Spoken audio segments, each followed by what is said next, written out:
So I chose not to have the surgery prior to my daughter's wedding because I didn't want to take away from her day, and I didn't know how long my recovery would take. But that day, her wedding day, was probably the most painful day of my entire life.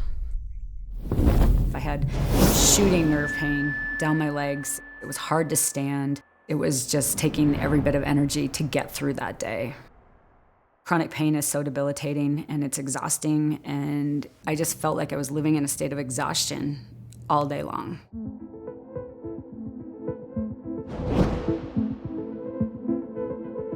My name's Jen. I am a personal trainer, and I've been in the health and fitness industry for over 35 years. I'm a Bozeman native, lived here my entire life, so we enjoy the outdoors.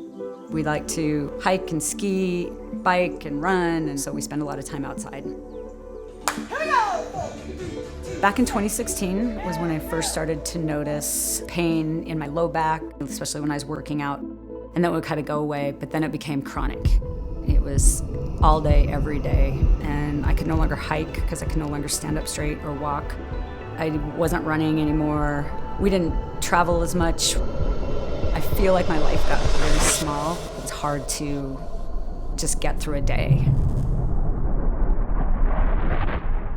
When my wife started having back pain, there was no sitting at the table for long periods of time as a family and talking, because she's standing up, bending over. It really cut the family time in half. It was very tough on us. It took me a long time to get to the decision of surgery. I think it scared me a lot. You know, if this doesn't work, is this how my life is going to be? I just kept putting it off and putting it off, hoping that some miracle would happen. About 6 months out before I actually had surgery, I knew what the surgery entailed. I knew that it was a 2-level spinal fusion, but I wanted to get some second opinions, so I researched and went and visited 2 other surgeons. The fix was the same, the surgical procedure was different. When I sat down with Dr. Smith, I think the thing that stood out the most to me that was really important is he talked about alignment. Prior to surgery, I was really starting to pitch forward in my low back. I had about a 30 to 35 degree tilt, and I couldn't stand up straight. Understanding that global alignment is important to try to prevent further surgeries down the road. If you change the lumbar alignment, that can affect the way that the neck is aligned. And if you are keeping that in mind when you're doing a fusion, which is a permanent procedure that's locking vertebra into position, you want to ensure that you're locking them in the right position. So with Jennifer's case, we elected to do an LTP lateral at L4-5 and an ALIF at L5-S1 with posterior instrumentation from L4 to S1.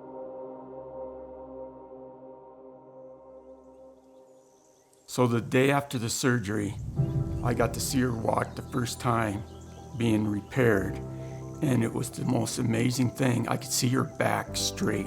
One day, not even 24 hours after surgery, was amazing. I got my wife back.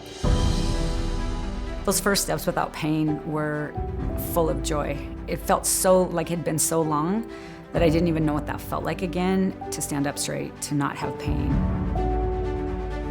The recovery actually went so much better than I ever anticipated. I was actually back to work in 3 months. When I walk in to teach my classes today, I honestly don't even hardly think about my back pain. It's almost like it was never there. In hindsight, if I'd have known my recovery was going to go as well as it did, I would have done the surgery before her wedding. My advice that I would give to somebody who's experiencing debilitating back pain would be, don't wait, make the appointment, find a surgeon that you trust, and get your life back. I feel like there's no limitations in what I can do now. We go for tons of walks, we ride our bikes, we travel more, and those doors that we closed for so many years are open again.